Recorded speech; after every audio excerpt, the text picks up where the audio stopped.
Hello friend, welcome to career path classes. आप सबका बहुत बहुत स्वागत है।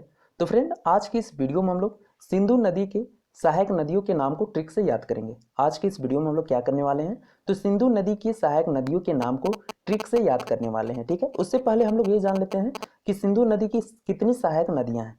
तो सिंधु नदी की मुख्य 5 सहायक नदियाँ हैं। सिंधु नदी की कितनी सहायक नदियाँ हैं, तो मुख्य 5 सहायक नदियाँ हैं। ठीक है, अब चलिए हम लोग सिंधु नदी और उन पांचों नदियों के कुछ खास बिंदुओं पर चर्चा करते हैं जो एग्जाम में पूछे जाते हैं। ठीक है, उसके बाद हम लोग क्या करेंगे, उन पांचों सहायक नदियों को ट्रिक के माध्यम से याद करेंगे। ठीक है, तो चलिए सबसे पहले हम लोग बात करते हैं सिंधु नदी की। ठीक है, तो सिंधु नदी का उद्गम कहाँ से होता है, आप लोग यहाँ मैप में भी देख सकते हैं।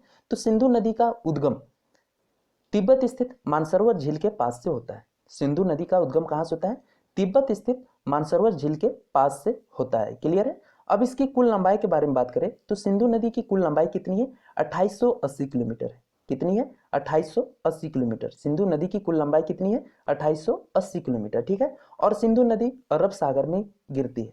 और सिंधु नदी कहाँ पे गिरती है, तो अरब सागर में गिरती है। ठीक है, और सिंधु नदी के अरब सागर में मिलने से पहले इसमें 5 प्रमुख सहायक नदी आकर मिलती है। ठीक है, सिंधु नदी के अरब सागर में मिलने से पहले इसमें कितनी सहायक नदियां आकर मिलती है, 5 सहायक नदियां आकर मिलती है। उसमें से पहला कौन है, झेलम है। ठीक है, अब झेलम नदी के उद्गम स्थल के बारे में बात करें तो झेलम नदी का उद्गम कहाँ से होता है, तो झेलम नदी का उद्गम कश्मीर घाटी के वेरीनाग के निकट से होता है। झेलम नदी का उद्गम कहाँ से होता है, तो कश्मीर घाटी के वेरीनाग के निकट से होता है। क्लियर है। और यह नदी पाकिस्तान के झंग के निकट चेनाब नदी में मिल जाती है। और झेलम नदी कहाँ पे मिल जाती है, तो चेनाब नदी में मिलती है। और कहाँ पे मिलती है, तो पाकिस्तान के झंग के निकट मिलती है। ठीक है, पाकिस्तान के झंग नामक स्थान है, वहां पे मिल जाती है। क्लियर है। नेक्स्ट नदी है दूसरी सहायक नदी चेनाब। कौन सी नदी है, चेनाब। अब चेनाब नदी का उद्गम कहाँ से होता है, तो चेनाब नदी का उद्गम हिमाचल प्रदेश के बारालाचे दर्रे के पास से होता है। ठीक है, चेनाब नदी का उद्गम कहाँ से होता है, हिमाचल प्रदेश के बारालाचे दर्रे के पास से होता है। ठीक है, और चेनाब नदी को, किस नदी को, चेनाब नदी को चंद्रभागा नदी के नाम से भी जाना जाता है।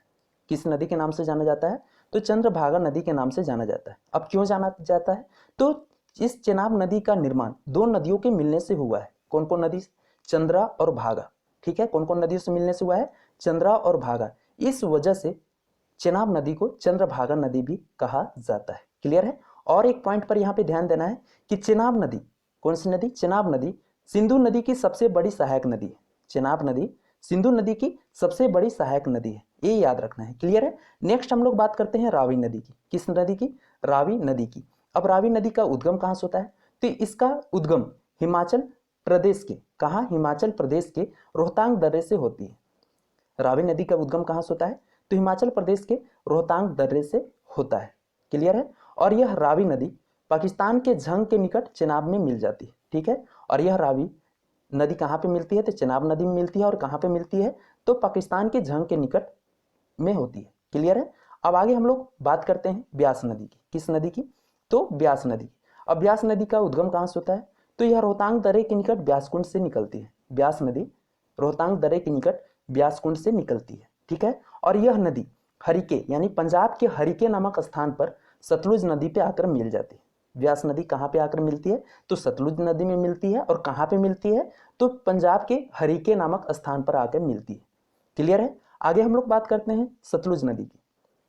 तो सतलुज नदी का उद्गम कहाँ से होता है, तो इसका उद्गम तिब्बत में, कहाँ पे, तिब्बत में मानसरोवर के निकट राकस ताल से होता है। ठीक है, सतलुज नदी का उद्गम कहाँ से होता है, तिब्बत में मानसरोवर के निकट राकस ताल से होता है।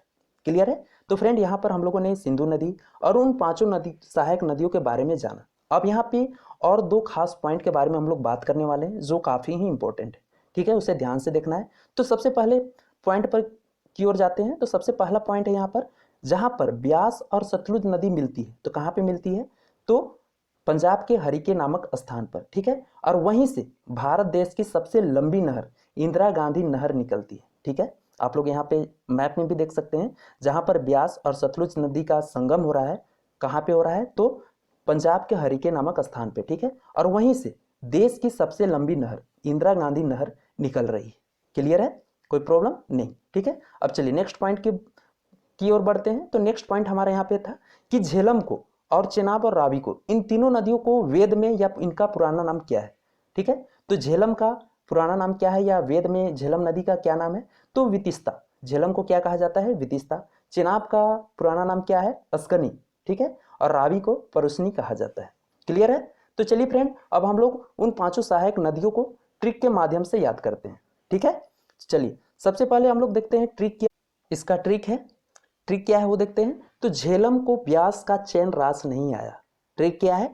झेलम को ब्यास का चैन रास नहीं आया। इस ट्रिक के माध्यम से आप लोग सिंधु नदी की सहायक नदियों के नाम को आसानी से याद रख सकते हैं। ठीक है, और ट्रिक क्या है? झेलम को ब्यास का चैन रास नहीं आया। अब देखते हैं इस ट्रिक से बनता क्या क्या है। तो झेलम से झेलम नदी बन जाएगा, को यहाँ पे साइलेंट रहेगा, ब्यास से ब्यास नदी बन जाएगा, का साइलेंट रहेगा, चेन से क्या हो जाएगा? चेनाब नदी बन जाएगा, रास में रास से क्या बन जाएगा? रास बन जाएगा रावी नदी, और स से क्या बन जाएगा? सस बन जाएगा सतलुज नदी। तो झेलम, ब्यास, चेनाब, रावी और सतलुज, यह पांचों नदियां किसकी सहायक नदी है? तो सिंधु नदी की सहायक नदी है। और इसे याद रखने का ट्रिक क्या है? झेलम को ब्यास का चैन रास नहीं आया। क्लियर है? तो फ्रेंड, ट्रिक कैसा रहा मुझे कमेंट करके जरूर बताइएगा। अगर ट्रिक अच्छी लगी हो तो प्लीज़ वीडियो को लाइक कर दें, चैनल को सब्सक्राइब नहीं किया है तो चैनल को सब्सक्राइब कर ले, और वीडियो को अपने दोस्तों के साथ शेयर जरूर करें। तो मिलते हैं नेक्स्ट वीडियो में, तब तक लिए जय हिंद, जय भारत, थैंक यू।